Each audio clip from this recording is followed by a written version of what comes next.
Friends ఇదిగోని ఫైనల్గా అయితే chicken fry అయితే రెడీ అయిపోయింది. ఫ్రై ఏంటి, డీప్ ఫ్రై కాదు, మంచి దగ్గరికి గ్రేవీ లాగా లేకుండా బాగుంటుంది. గ్రేవీ అంటే కొంచెం లిక్విడ్గా ఉంటుంది కదా, అలా కాకుండా మంచి దగ్గరికి చేశాను. ఎంత బాగుందో చూడండి అసలు. ఇదిగోండి చికెన్ ఫ్రై చేయడం కోసం అయితే చికెన్ని కడిగేసి పెట్టేసుకున్నాను వాటర్లో వేసి. ఇదిగోండి తాలింపు అయితే వేసుకున్నాను. ఆవాలు జీలకర్ర వేసి ఆనియన్స్ వేసుకున్నాను. ఇవి మంచిగా వేగనిద్దాం. ఆనియన్స్ మంచిగా వేగాలి. ఈ యొక్క మెంతి కూర మంచిగా వేగనిద్దాం. ఇదిగోండి ఇవి వేగుతూ ఉన్నప్పుడు మంచిగా మెంతి కూర మంచిగా వేగింది చూస్తారా. మెంతి కూర ఎప్పుడైనా కానీ మనం తాలింపులో వేసినప్పుడు ఆ పచ్చి వాసన పోవాలి. అప్పటి వరకు వేయించుకుంటే ఆ కర్రీకి టేస్ట్ బాగుంటుంది, చేదు అస్సలు రాదు, గుర్తుపెట్టుకోండి. తర్వాత మనం మిక్సీ పెట్టుకున్నటువంటి ఆనియన్స్, తర్వాత కొత్తిమీర, పుదీనా పేస్ట్ అనమాట కొంచెం ఆయిల్లో రోస్ట్ చేసేసుకొని పేస్ట్ చేసేసుకున్నాను. ఈ యొక్క కర్రీకి ఇదే మంచి టేస్ట్ని ఇస్తుంది, గ్రేవీని ఇస్తుంది. ఇది ఫస్ట్ పచ్చి వాసన పోయేంత వరకు మంచిగా రోస్ట్ చేద్దాము. ఇది ఇలా వాటర్ రిలీజ్ చేస్తూ ఆయిల్ బయటకు వస్తుందండి. అప్పటి వరకు మంచి ఫ్రై చేసుకుని దాంట్లో అల్లం వెల్లిగడ్డ పేస్ట్ వేసేసుకుందామా. నాన్ వెజ్ అంటే అల్లం వెల్లిగడ్డ పేస్ట్ కదా, అల్లం వెల్లిగడ్డ పేస్ట్ వేస్తే దానికి టేస్ట్ బాగుంటుంది. తర్వాత పసుపు,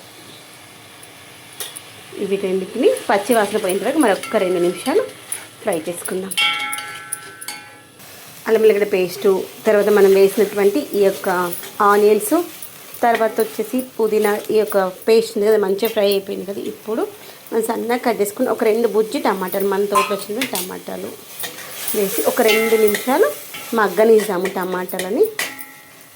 ఓకేనా, మూత పెట్టేసుకొని మగ్గనిద్దాం. ఒక 2 మినిట్స్ మగ్గితే దాంతోపాటు గ్రేవీలాగా అయిపోతాయి అన్నమాట. దీన్ని కొంచెం ఇలా స్ప్రెడ్ చేయండి, మంచిగా మగ్గిపోతే మాడిపోకుండా. ఇదిగోండి ఇలా ఇది మంచిగా రోస్ట్ అయిపోయింది కదా మనకి.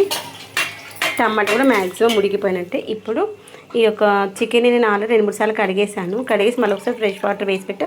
ఈ యొక్క వాటర్లోకి వెళ్ళి తీసేసి, వాటర్ ఏం లేకుండా ఇలా అనేసామనుకోండి తొందరగా కుక్ అయిపోతుంది. వాటర్ లేకుండా తీసేసేయాలి. తర్వాత మనం తాలింపులో వేసిన తర్వాత దాంట్లో ఉన్న వాటర్ అంతా మగ్గిపోయిన తర్వాత మాత్రమే ఉప్పు కారం వేసుకోవాలి. అప్పుడు టేస్ట్ బాగుంటుంది. ఇంకోండి ఈ యొక్క మసాలా అంతా ఈ యొక్క చికెన్ పీసెస్కి పట్టేలాగా పెట్టేసి ఒక 5 నుండి 10 నిమిషాలు సిమ్లో పెట్టేసుకున్నాం అనుకోండి. ఈ యొక్క చికెన్లో ఉన్నటువంటి వాటర్ ఉంటుంది కదా, ఆ యొక్క వాటర్ అంతా రిలీజ్ అయిపోతుంది. ఓకేనా, అప్పటి వరకు మనం వాటర్ ఏం వేయొద్దు. మూత పెట్టేసుకొని మంచిగా మగ్గనిద్దాం. ఈ యొక్క వాటర్ పాడేయకుండా మొక్కలకు వేస్తే మొక్కలు కావాల్సిన పోషకాలు బాగా వస్తాయి. తర్వాత బిర్యానీ కోసం వాడేటువంటి వాటర్ నెక్స్ట్ ఆ యొక్క రైస్ స్టార్చ్ దాన్ని కూడా మొక్కల కోసం పెట్టేసుకున్నాం. వాటర్ అంతా రిలీజ్ అయిపోతుంది కదా. ఈ యొక్క వాటర్ మంచిగా రిలీజ్ అయ్యేటప్పుడు దీంట్లో మనము వీటికి సరిపడా ఉప్పు కారం వేసేసుకున్నాము. మనం ఉప్పు కారం వేసే లోపల ఇంకా కొంచెం ముందుగా వాటర్ కంటే అది కూడా వెళ్ళిపోతుంది.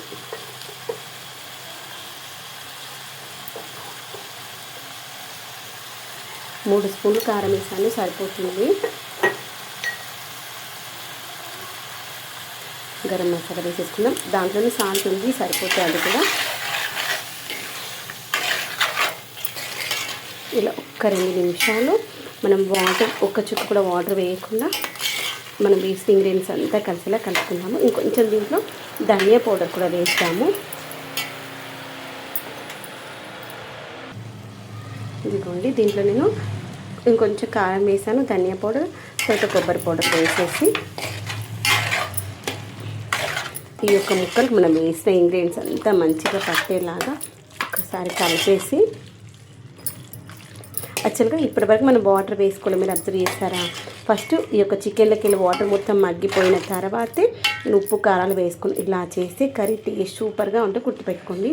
దీంట్లో ఇది ఉడకడానికి కొంచెం అంటే కొంచెం వాటర్ వేస్తున్నాను. అది కూడా మనము మిక్సీ పట్టుకున్నటువంటి ఆనియన్స్, కొత్తిమీర పేస్ట్ ఉంది కదా, ఆ వాటర్ వేసేసి కింద చాలు వాటరు ఈ యొక్క వాటర్తో సిమ్లో పెట్టేసి ఒక 15-20 నిమిషాలు మంచిగా మగ్గనిస్తాము. దగ్గరకు వస్తే చికెన్ బాగుంటుంది. మా హస్బెండ్ ఎప్పుడు అడుగురు ఫ్రైగా కావాలి చికెన్ అని. ఈరోజు చికెన్ కొంచెం దగ్గరికి వండి అన్నారనమాట. అందుకని ఇలా చేస్తే బాగుంటుంది. గ్రేవీ అనేటువంటిది మంచిగా థిక్గా ఉంటుంది, పీసెస్ మంచి కుక్ అవుతాయి. ఇలా చేసిన దాన్ని చపాతీలలో తింటే సూపర్గా ఉంటుంది. ఇప్పుడైతే మనకి బిర్యానీలో కానీ అన్నంలో కానీ ఇలా తిన్నా బాగుంటుంది. చపాతీలోకి అయితే ఇంకా సూపర్గా ఉంటుంది. కావాలంటే దీనిపైన కొంచెం మనము క్రీమ్ వేసుకున్నా బాగుంటుంది. ఆయిల్ వద్దు, మనం కొంచెం డైట్లో ఉన్నామనుకుని ఇంతవరకు సరిపోతుంది. క్రీమ్ వేసి కొంచెం టేస్ట్ బాగుంటుంది.